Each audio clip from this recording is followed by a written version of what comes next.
Good morning, everyone. So let me introduce myself again. So my name is Pat. I'm from Thailand and I'm your speaker today. Uh, these are the four main institutions that I have been involved with over a number of years. So I'm a full-time lecturer at Silpakorn University in Thailand. I'm also doing my postgraduate degree at the University of Oxford in the UK.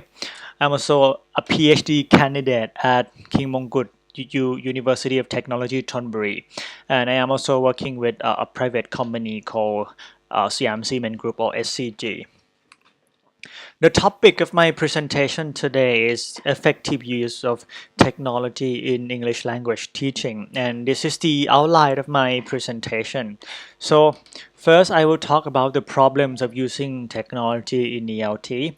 Then I talk about the effective use of technology in ELT.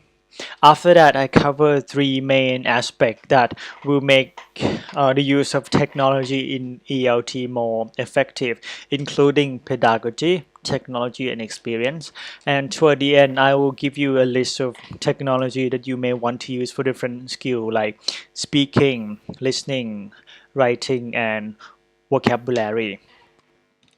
So first, let's start with you because this is all about your experience. So I want you to think of the technology that you use in your own teaching. So it can be, technology that you use to teach speaking, listening, reading, writing, or ESP or EAP, or maybe for test prep courses like IELTS, TOEFL, TOEIC, or some of you may be teaching language learning in general. And I also want you to think of the functions of the technology that you use. Are you using technology to mediate communication between you and your student? Are you using technology to help with your teaching? Or are you using technology to help with your student learning? So I want you to take possibly a few minutes to actually think about it so you can understand more what I talk about later in my presentation.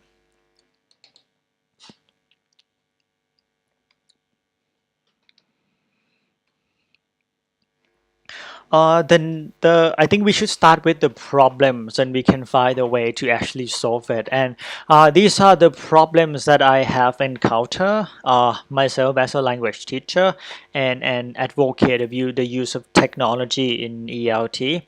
And also from talking to friends and colleagues from different countries and different context as well.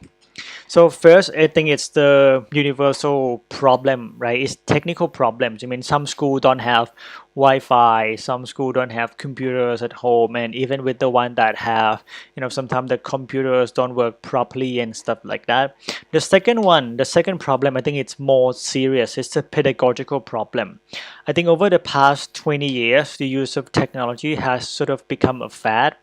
Like people just want to use it in their own teaching, but they're really using it without having a sound pedagogy behind. They don't know what it is that they want their student to learn and how technology can help them achieve that. The third one is learners and teacher experience with using the tech. So it means that some of the technologies are not very user friendly and some are very difficult to use. So learners have bad experience learning from it, and teachers also have bad experience teaching from it. The last one is digital literacy, and digital literacy I'm not talking about how to use, how to turn on computer, how to go on Google and watch YouTube and stuff like that. It is whether or not you know how to use it to achieve something. Let's say from the learning perspective, let's say, do you know how to use dictionary to find the words, how to use Google Translation to help you, which one needs fixing, which one needs which one you can trust, which source you can trust, can you cite from Wikipedia and stuff like that. And from teachers, like which materials you should actually choose to teach your student, and whether you can use technology to help you with syllabus design and stuff like that. So these are what I have in my own experience, and I mean, if you know more about this, then well, you can just come up with it and you can send it to my email and I will respond to it. I will give you my email at the end of the talk as well. So I will leave you one questions, and I want you to really think about this carefully. So, do you use technology, and if you do you use it effectively in your teaching? This will lead into my next part, which will outline the reason why the use of technology is not so effective.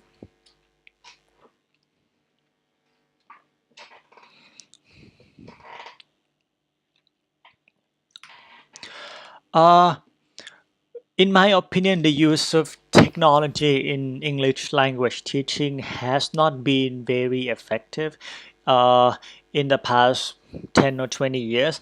And the main reason for this is something I call the EdTech disconnect. The ed stand for education and the tech stand for technology. So education and technology, they don't seem to be well connected. Although we have an entirely field called educational technology, it does not seem to be the case for me right now. So a good example would be if you look at the language learning, commercial language learning apps developed by companies.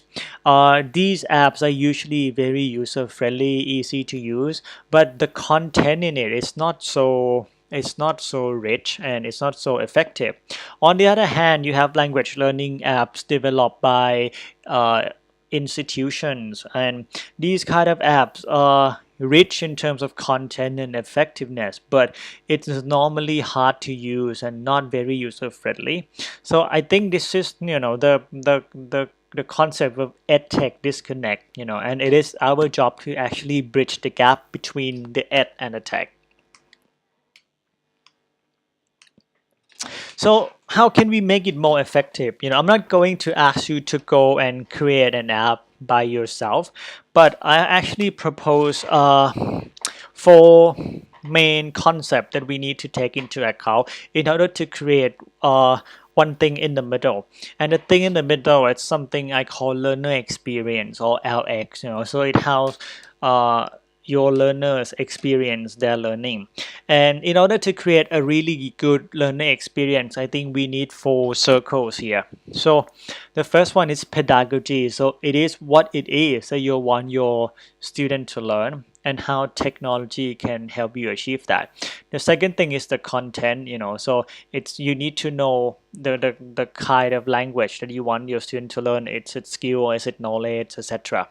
The third one is the user experience. You need to think whether or not it is easy to use and will they have difficulty using it. And the last one is interaction. So the environment should allow learners to interact with other learners. And with all these come together, I think in the middle would be a great learner experience. So what led us to LXD? The next point I want to talk about is LXD. So LXD stands for Learner Experience Design. And when you are teachers and you have to design the learning or teaching for your student, I think you are, in a way, the learner experience designers, because you have to design the learning for your student. So let's have a look.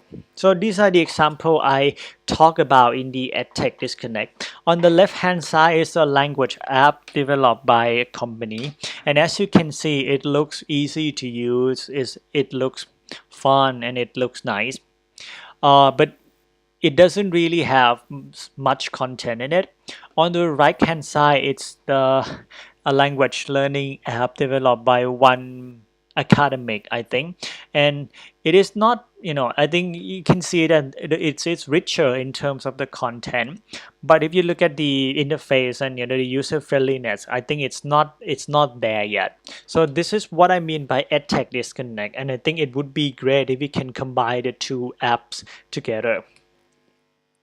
So I have drawn a grid here. So on the left hand side we have ineffective, on the right hand side we have effective, at the top we have delightful, at the bottom we have unpleasant. And we are talking about experience and effectiveness here.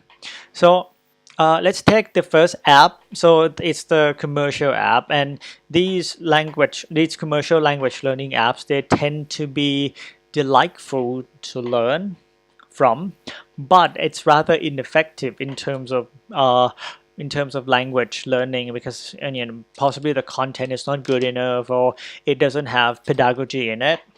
On the other hand, a more content oriented app, it tends to be effective in terms of the language, the target language, in terms of the pedagogy, but the user experience tends to be rather unpleasant.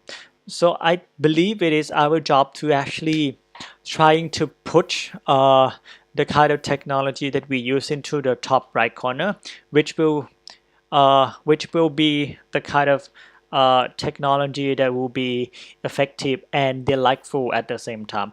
I'm not asking you to go out and create an app by yourself, but then you may combine features from one with another and then try to create an optimal use of technology in your own context and in your own teaching. So I will leave a few questions to you to go back and think about, and you can always, get back to me later about this. So first question is, what other factors contribute to good learning experience in your opinion? And the second one is, how could the work you do improve LX? The simplest way to do this, I think, one basic question that you need to answer is, what do learners actually want and need? And the easiest way to do it is to speak to them, to ask for what they want. One question that I I want you to think about now is, when was the last time you actually asked your learner what they really wanted to learn? Not they want.